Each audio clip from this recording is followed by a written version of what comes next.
This is Anglia Tonight. The news from where you live, here on ITV1.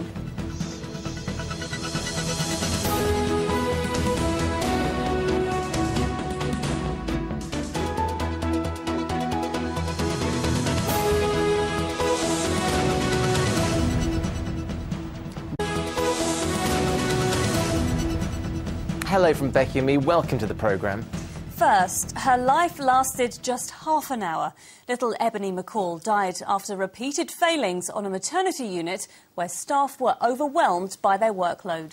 At the inquest into Ebony's death, the doctor in charge of her delivery admitted they had failed to provide proper care for her or her teenage mother. This afternoon, the coroner went much further, saying the shortage of midwives at Milton Keynes Hospital was nothing short of scandalous.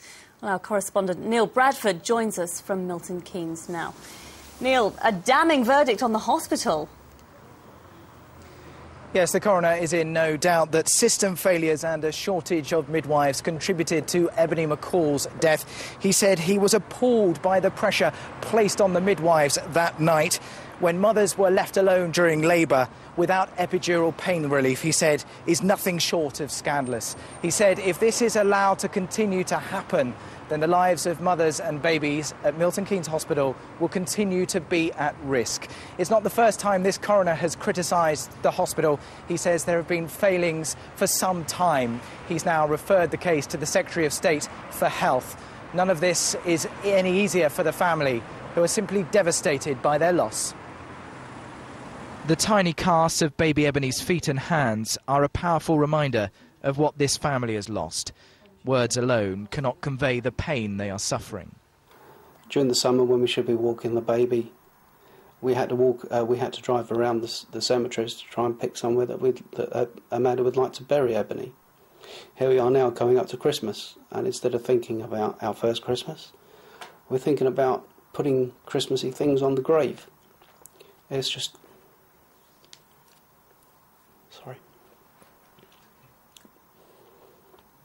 It's just something you can't prepare for. At 17, Amanda McCall never expected to be a mum this soon. Nor could she have ever imagined that in her teens she'd be standing beside her child's grave. Now an adult, Amanda, along with her parents, has bravely relived that pain at a 3-day inquest into her daughter's death. Baby Ebony was born by caesarean section during a chaotic shift at Milton Keynes Hospital in the early hours of May the 9th this year. She died just half an hour later. The 3-day inquest heard how the standard of care received by her mother had not been as high as it should have been.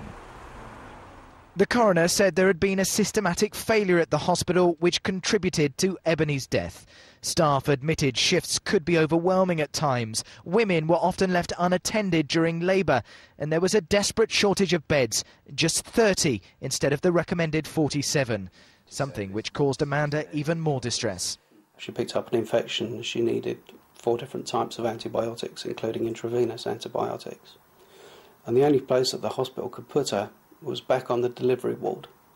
So having lost her baby, she then spent 8 days on the delivery ward listening to other women having their babies, including at one stage the woman next door was also called Amanda. And that had a huge impact both on Amanda and us. It's not the first time Deputy Coroner Tom Osborne has criticised the hospital's maternity services. A Healthcare Commission investigation was launched following the inquest of baby Romy Feast at the hospital in 2007. Today, Mr Osborne noted that many recommendations had not been implemented. Milton Keynes Hospital has apologised to the family, but says improvements have been made. We have fully investigated what happened in this tragic series of events. And we have already made changes to the way that we work to improve the safety of our maternity services. Recording a narrative verdict, the coroner said he would be referring the case to the Health Secretary. Amanda's father gave this reaction following the inquest. The family and I are very relieved that the coroner has referred it back to the Secretary of State for Health. Hopefully it'll make things safer for other women giving birth in Milton Keynes. This precious collection is all Amanda and her parents will ever know about baby Ebony. The McCalls hope the inquest findings will mean no other family has to remember their children this way. And Neil, all this on the day of another infant death at Milton Keynes Hospital. Yes, this morning the same coroner opened and adjourned an inquest into the death of Alexander Broughton, born at the hospital 9 days ago. He died after being transferred to a specialist hospital in Oxford. That inquest will be held at a later date. And while there is no suggestion that it is in any way related to the problems at Milton Keynes Hospital, there are some very serious questions facing hospital bosses tonight. OK, Neil, thanks for that. Now, an investigation is underway into a house fire that's claimed the lives of an elderly couple in Essex. At one stage, fire crews had to pull back because the building had become unsafe. The search for a third person who could have been in the house on Mill Lane in Saffron Walden has been suspended until tomorrow. Hannah Pettifer has more. The utter devastation is clear to see. The intensity of the fire gutting the entire house within a matter of minutes. As firefighters arrived just before 9 o'clock this morning, the flames had already taken hold, engulfing the first floor. At its peak, 4 fire crews were at the scene. By the time they could get in, it was too late.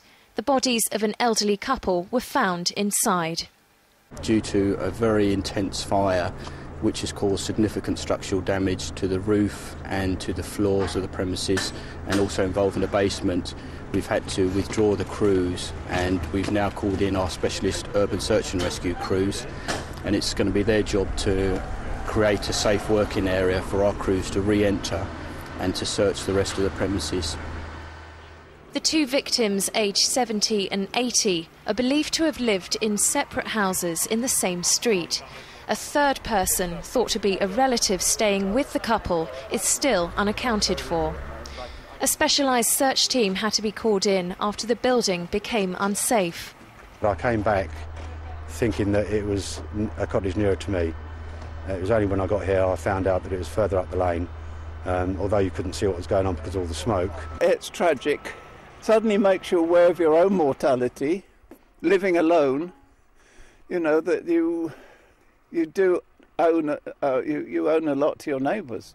Fire crews were at the scene for more than 7 hours, going from room to room, sifting through debris. For those living nearby, the fires caused significant disruption.